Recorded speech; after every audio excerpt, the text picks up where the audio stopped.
नमस्कार सबैजनालाई हाम्रो यस युट्युब च्यानलमा यहाँहरूलाई स्वागत छ। अहिले तपाईहरु चाहिँ मेरो मोबाइलको स्क्रिन हेर्दै हुनुहुन्छ र तपाईहरुलाई आज म एउटा जादु हेराउँछु। हेर्नु म चाहिँ यहाँ आफ्नो युट्युबमा आइसकेको छु र युट्युबमा चाहिँ म एउटा चाहिँ सर्च गर्छु। माई फर्स्ट ब्लगमा चाहिँ म चाहिँ सर्च गर्छु है। माई फर्स्ट ब्लग आइसक्यो। म चाहिँ यसलाई सर्च गरेँ, म माई फर्स्ट ब्लग भनेर चाहिँ सर्च गरेँ।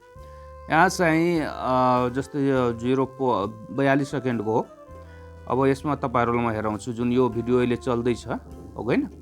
यसमा 42 सेकेन्डको यो चाहिँ भिडियो छ। यसमा तपाईहरु अहिले भ्यूज जुन हेर्दै हुनुहुन्छ, यो भ्यूज हेर्नुस् त कति लेखिएको छ।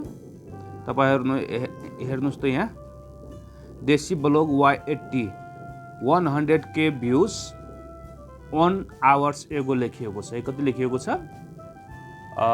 तपाईको माई फर्स्ट ब्लग 2024 रहेको छ। देशी ब्लग Y80 अनि 101K भ्यूज 1 आवर्स एगो भनेपछि 1 घण्टामा चाहिँ 101K भ्यूज चाहिँ यो भिडियोले ल्याएको छ भनेर कुरा यहाँ प्रष्ट रूपमा चाहिँ देखाएको छ युट्युबले है। तर मैले यसलाई चाहिँ ओपन गर्छु। अब म है यसलाई चाहिँ यो भिडियोलाई के गर्छु, म ओपन गरेर हेर्छु। म यो भिडियोलाई के गर्छु त अब ओपन गर्छु है। यो भिडियोलाई मैले ओपन गरेँ। अब ओपन गरेर हेर्दाखेरि म के हेर्छु, यहाँ के लेखिएको छ अब म तपाईहरुलाई हेराउँछु। यहाँ हेर्नुस् त 232K भ्यूज 1 मन्थ एगो, एक महिनामा चाहिँ 232K भ्यूज चाहिँ आएको छ भनेर चाहिँ युट्युबले यहाँ देखाएको छ। अनि यहाँ लेखिएको छ के देशी ब्लग Y80 100K भ्यूज 1 आवर्स एगो। यो कुरा चाहिँ यहाँ लेखिएको हुन्छ है, यहाँ डट डट पछि छ है। अब चाहिँ हामीले यहाँबाट हेर्दाखेरि हामीले के हेर्यो, यहाँबाट हेर्दाखेरि चाहिँ यहाँ लेखिएको छ 1 घण्टामा यति भ्यूज आएको छ भनेपछि अपलोड गरेको 1 घण्टा पछि चाहिँ यति भ्यूज आएको छ। हामीले भन्छौँ, हामीले सोच्छौँ यही कुरा। तर जब यो भिडियोलाई ओपन गरेर हेर्छौँ भने यहाँ चाहिँ यो भिडियो अपलोड गरेको चाहिँ कति दिन भइसकेको छ भन्दाखेरि 1 महिना भइसकेको छ है। 1 महिना भइसकेको छ। यो भिडियोको चाहिँ 1 महिना चाहिँ भइसकेको छ। भिडियोलाई ओपन गर्छौँ भने यहाँ चाहिँ 1 मन्थ एगो लेखिएको छ। अब यसबाट के हुन्छ भने के प्रश्न हुन्छ भन्दाखेरि यहाँ चाहिँ एउटा ट्रिक लगाएको छ। के लगाएको छ? ट्रिक लगाएको छ जसबाट चाहिँ भिडियोमा चाहिँ भरेर भ्यूज आएको छ। अब चाहिँ यदि यस्तो ट्रिक लगाएको हुँदैन थियो भने यतिको भ्यूज नआउन सक्थ्यो। म यसको अर्को भिडियो चाहिँ तपाईहरुलाई हेराउँछु। जस्तै म भिडियोमा गएँ, यहाँ चाहिँ हेर्नुस् त 20 घण्टा भइसकेको छ, 542 भ्यूज मात्र आएको छ लेटेस्टमा म चेक गर्दाखेरि है। त्यस्तै चाहिँ यहाँ 2 दिन भइसकेको छ, 1.1K भ्यूज मात्र आएको छ। तर जुन भिडियो चाहिँ हामीले हेर्यो त्यसमा चाहिँ के लेखेको छ भन्दाखेरि 1K भ्यूज है। तर यहाँ चाहिँ ट्रिक लगाएको छ र त्यो युट्युबले त्यस्तो ट्रिक लगाउन हुँदैन भनेर चाहिँ भनिएको छैन। त्यस्तो ट्रिक लगाउन सकिन्छ। मात्र चाहिँ हामीले जस्तै इलिगल तरिकाले होइन, लिगल तरिकाले चाहिँ हामी ट्रिक लगाएर चाहिँ आफ्नो सब्सक्राइबर पनि गेन गर्न सक्छौँ र भ्यूज पनि बढाउन सक्छौँ। र यो भिडियोहरूले चाहिँ त्यस्तै गरेको छ है। यो मात्र होइन, मैले यस्ता चाहिँ धेरै भिडियोहरू चाहिँ मैले फेला परेँ जसमा चाहिँ यो किसिमको चाहिँ ट्रिकहरू लगाएको छ। अब चाहिँ किनकि यो लिगल तरिकाले गरेको छ, इलिगल तरिकाले गरेको छैन। अब चाहिँ म तपाईहरु पनि यदि आफ्नो युट्युब भिडियोमा चाहिँ यसरी भ्यूज ल्याउन चाहनुहुन्छ भने कसरी ल्याउने आज म त्यो तपाईहरुलाई चाहिँ हेराउँदैछु। तपाईहरु चाहिँ हाम्रो भिडियोलाई फुल्ली वाच गरिदिनु होला। साथै नयाँ च्यानल छ, यो च्यानललाई लाइक सब्स्क्राइब पनि कमेन्ट पनि गरिदिनु होला है। त्यसको लागि के गर्नु होला तपाईहरु, अब चाहिँ आफ्नो मोबाइल ब्राउजरमा जुनसुकै ब्राउजर होस्, जस्तै म चाहिँ क्रोम ब्राउजरमा गएँ है। क्रोम ब्राउजरमा गएर चाहिँ म के खोज्छु भन्दाखेरि यहाँ चाहिँ मेरो चाहिँ युट्युब स्टुडियो डेस्कटप साइट चाहिँ लेखिएको छ। म त्यसमा चाहिँ क्लिक गर्छु है। यहाँ तपाईहरु हेर्नुहुन्छ लगइन भन्ने अप्सन दिएको छ, साइन इन भन्ने है। त्यसमा चाहिँ म के गर्छु भन्दाखेरि साइन इन गर्छु। त्यसमा चाहिँ म के गर्छु, साइन इन गरेँ मैले। अब साइन इन गरिसकेपछि चाहिँ अब मेरो एकाउन्ट चाहिँ खुलिराखेको छ है। तर यसलाई चाहिँ क्रोम के भन्छ डेस्कटप साइडमा चाहिँ राख्नुपर्छ ब्राउजरलाई, अनि मात्रै चाहिँ हुन्छ। अब चाहिँ मेरो च्यानल यहाँ खुलिसक्यो। अब यो च्यानल त होइन, पहिला चाहिँ म के गर्छु भन्दाखेरि आफ्नो च्यानलको जुन लोगो छ त्यसलाई चाहिँ म के गर्छु त चेन्ज गर्छु।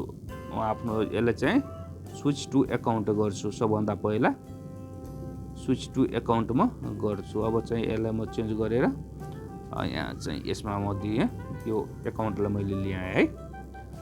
अब यो चाहिँ मेरो च्यानल आयो, सेकेन्डरी च्यानल हो यो मेरो। मेन च्यानल मेरो जुन तपाईँ हेर्नुहुन्छ त्यो हो। त्यसपछि चाहिँ एजुकेसन रहेको छ र एउटा चाहिँ मेरो न्युजसँग रिलेटेड च्यानलहरू रहेको छ।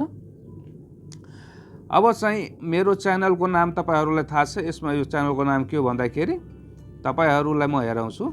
तपाईँहरू यहाँ हेर्नुहोस्, यो म्युजिक भन्दा माथिको अप्सन छ नि, त्यसमा म क्लिक गर्छु। अहिले के गर्छु मैले चाहिँ क्लिक गरेँ।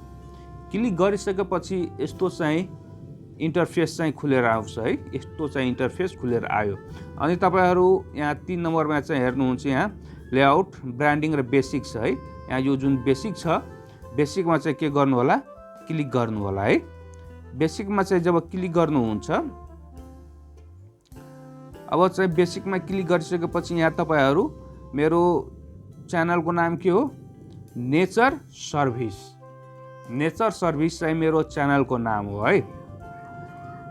नेचर सर्भिस चाहिँ मेरो च्यानलको नाम हो भने म यहाँ चाहिँ के गर्छु, अलि है माइन्ड युज गर्नुपर्छ। यहाँ यसको चेन्ज गर्छु यहाँबाट नाम, अनि मेरो च्यानलको नाम के आउँछ,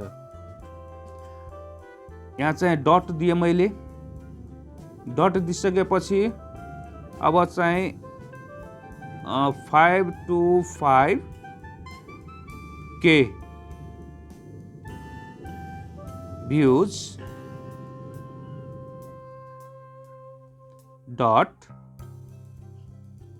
.5 hours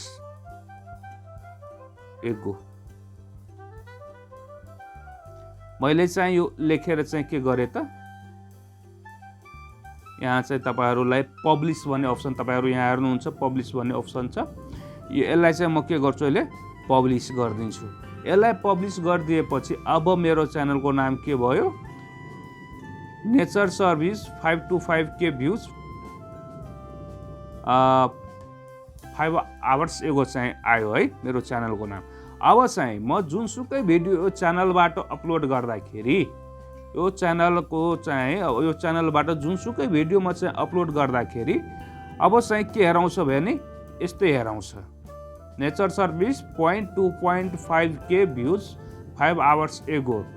5 मिनट भिडियो अपलोड भएको हुन्छ त्यही पनि यही हेराउँछ, 2 घण्टा अपलोड गरेको भएको हुन्छ त्यही पनि यही हेराउँछ। म एउटा साधारण तपाईहरुले यदि कुनै भिडियो छ भने अब मेरो मोबाइलमा भन्नु तपाईहरुले अपलोड गरेर हेराइदिन्छु। चाहिँ म एउटा यो 8 सेकेन्डको छ है, यो 8 सेकेन्डको भिडियोलाई चाहिँ म यो चाहिँ सर्टमा छ, यो 4 मिनट 43 सेकेन्डको छ, यो भिडियोलाई अपलोड गरेर म तपाईहरुलाई हेराइदिन्छु। यसमा म के पनि लेख्दिन, किनकि म तपाईहरुलाई मात्र हेराउनको लागि अपलोड गरेर राखेको छु। अलि चाहिँ वेट गर्नुपर्छ। अब चाहिँ मैले यहाँ गइसकेपछि अब चाहिँ म आफ्नो वाइटी ब्राउजर वाइटी स्टुडियोमा गएँ। अब वाइटी स्टुडियोमा गइसकेपछि अब चाहिँ यहाँ म कन्टेन्टमा हेर्छु, किनकि अब कन्टेन्टमा गइसकेपछि अब तपाईहरुले यहाँ अहिले चाहिँ मेरो अपलोड भइ नै राखेको छ, अलि चाहिँ वेट गर्नुपर्छ। हेरौ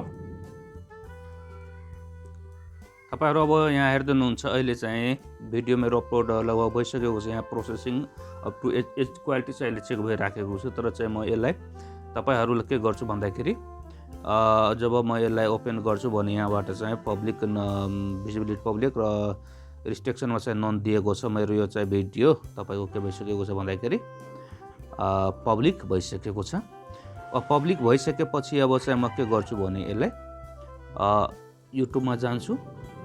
युट्युबमा गएर चाहिँ म अर्को च्यानल चाहिँ के गर्छु भने लगइन गर्छु। लगइन गरिसकेपछि म तपाईहरुलाई हेराउँछु। अहिले चाहिँ मेरो नेट अलि स्लो छ, त्यही भएर चाहिँ यस्तो भइराखेको छ। अब चाहिँ घुमिराखेको छ नेटको कारणले गर्दाखेरि अलि नेट चाहिँ स्लो छ, त्यही भएर यस्तो भइरहेको छ अहिले।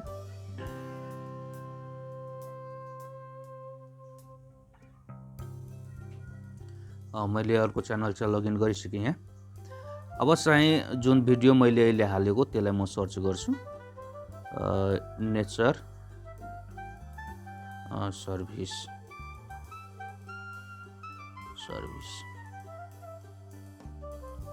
नेचर सर्भिस भन्ने भिडियो चाहिँ म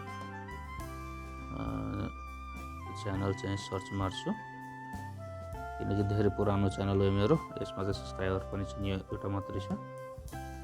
अहिले चाहिँ तपाईहरु हेर्नुहुन्छ 7 मिनेट मात्रै भएको छ, तर यसलाई यो भिडियोलाई म सर्च गरेर तपाईहरु यहाँ चाहिँ नो भ्युज हराउँछ, तर चाहिँ यसलाई हामीले हेर्दाखेरि के आउँछ, नेचर सर्भिस 5 to 5 के भ्युज 5 आवर्स एगो यो पुरै चाहिँ लेखेर आउँछ है। अब सर्च गरेर यदि ल्याउँछ भने, किनकि मैले टाइटल किन राखेको थिएन, NATU सर्भिस भनेपछि चाहिँ च्यानल आउँछ, च्यानल आउनु पर्ने। अब चाहिँ त्यसलाई सर्च गरेपछि चाहिँ तपाईको यहाँ चाहिँ जुन भिडियो छ 8-9 भ्युज छ, तर त्यो भ्यू यहाँ हेर्दाखेरि तपाईको स्क्रिनमा जान्छ भने जुन पहिला चाहिँ 100 के भ्युज आउँथ्यो 1 आवरमा, त्यही सेम टु सेम चाहिँ हेराउँछ। यसबाट के हुन्छ भने एउटा फाइदा के पुग्छ भन्दाखेरि तपाईहरुलाई म जानकारी गराइदिउँ। अब यसबाट फाइदा यो हुन्छ कि जब हाम्रो स्क्रिनमा यस्तो टाइपको भिडियो आउँछ भने हामीलाई जिज्ञासा के लाग्छ, यो भिडियोमा कुनै न कुनै खास कुरा अवश्य रहेको छ, जसबाट चाहिँ हामीले पनि त्यो भिडियोमा के गर्छौँ, क्लिक गर्छौँ। क्लिक गरिसकेपछि के हुन्छ, भ्युज CTR बढेर जान्छ भने भ्युज चाहिँ आफै बढेर आउँछ। भ्युज बढ्यो भने चाहिँ भाइरल हुने सम्भावना धेरै नै हुन्छ भिडियोको। त्यसपछि चाहिँ अब कतिजनाले के गर्छ भने धेरै भ्युज छ, थोरै समयमा धेरै भ्युज आएको छ भने नहेरिकन पनि सब्स्क्राइब गरिदिन्छ च्यानललाई। उसलाई लाग्छ धेरै नै राम्रो भिडियोहरू बनाइराखेको छ, धेरै नै के भन्छ राम्रो भिडियो बनाउँछ, भ्युज पनि धेरै आउँछ, नहेरिकन चाहिँ सब्स्क्राइब गरिदिन्छ। त्यसबाट के हुन्छ, सब्स्क्राइबर पनि बढेर आउँछ, डबल फाइदा छ। र यस्तै चाहिँ एउटा सब्स्क्राइबर बढाउने तरिका पनि रहेको छ, सब्स्क्राइबर कसरी बढाउने त्यसको बारेमा पनि भिडियो लिएर आउने नै छु। आशा छ तपाईहरुलाई आजको भिडियो चाहिँ एकदम राम्रो लागेको होला। त हाम्रो च्यानललाई सपोर्ट गरिदिनुस्, सब्स्क्राइब गरिदिनुस्, लाइक शेयर पनि गरिदिनुस्, र साथसाथै सल्लाह सुझाव पनि दिँदै गर्नुस्।